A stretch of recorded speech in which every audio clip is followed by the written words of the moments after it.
the CSs engaging in campaigns. We do not need to question the pronouncements by the president, whether or not they have any legal backing. We do not need to question even the trooping of delegations into State House, even from different professions. We should just understand that this is a political campaign mode that we've already engaged in, and we should proceed like that. And do not take it seriously. We should not call that meeting at State House a policy meeting.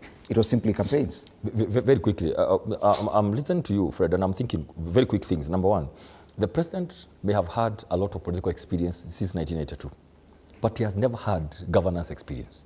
He doesn't know how to run a country. So, to him, everything is politics. Since 2013, President Ruto has been on the roof of the car. Every time he's sworn in, since when he was a deputy, he's going around. Remember the Tanga thing? He's always around doing politics across, of course, hidden under development to us. Now, unfortunately, you could be forgiven because being a DP, you can say, yes, helping the president to go and, monitor the programs on behalf of the president. Now you are the president. And still, instead of sitting down and just doing things, maybe after 3 years, I remember very well in 2007, Kibaki left State House 6 months to the general elections.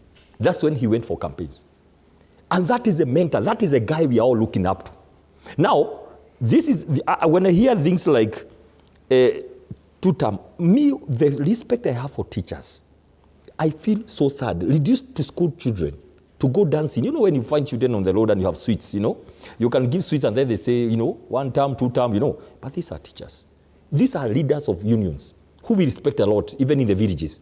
Teachers are feared and respected at the same time. So what is happening here, quickly, I'll tell you now. The president have this idea. He wants to get everybody across State House and put everybody in a political mood because he's in a perpetual mood of politics. I tell you this today. Last year around May, when I remember we presented what needs to be done and it was put at the shelf, humiliation started and frustration. That's when I knew anything about the river and development was shelved. We are now on a political mood. Unfortunately, I can tell you because I'm an expert on delivery. That was it. So right now, what he's doing, he wants to capture everyone. Teachers here, every other sector, everybody come, so that he is finally the big man, and he is worshipped towards 2027. Now, when I hear people like Joho saying, these things we used to see them being done elsewhere, they are now done to our area. That is very wrong. I can tell you, development should be done across the country. 47 counties by all the ministers doing the same work. But now it's tokenism. It's when I think, where can I galvanize votes? Let me go to Homa Bay, right? Let me go to Nyanza for four counties. Let me skip Mount Kenya. That's where you see Mau roads. All the roads in Nakuru, all the roads in Mount Kenya, they are all stored. I can tell you. There are roads that already have potholes. The contractor has not been paid for 6 months.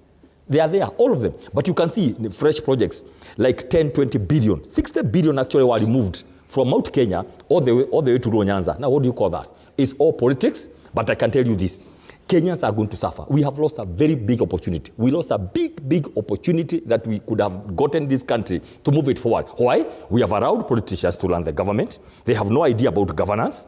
It's about ping pong, whatever happens and whatever doesn't happen. I like the big English by my senior here, Association, about policies and all those kind of things. It all amounts to one thing, Fred. This is tokenism. This is bribery happening in State House. Using money that was supposed to go for capitation, that was supposed to pay lecturers. That is the money that has been put into confidential votes so it can be removed and dished out to people. It is sad. People are watching. There is no money for share. There is no money. You remember the money for housing levy? It's too much. They don't know what to do with it. Now, let me tell you, when you come and tell teachers, I'm going, I will, look at that. This is a one-man syndrome. That had died during the market time. Teachers come, they are promised 20% of the houses. It's a moving target. People who go and pray, the footballers, they are promised the houses. Then who? Police. 10-20%. Somebody yesterday was asking, they are being deducted money, for example. So they were asking, can you then join ourselves into some group? We go get our share because the 100% will go.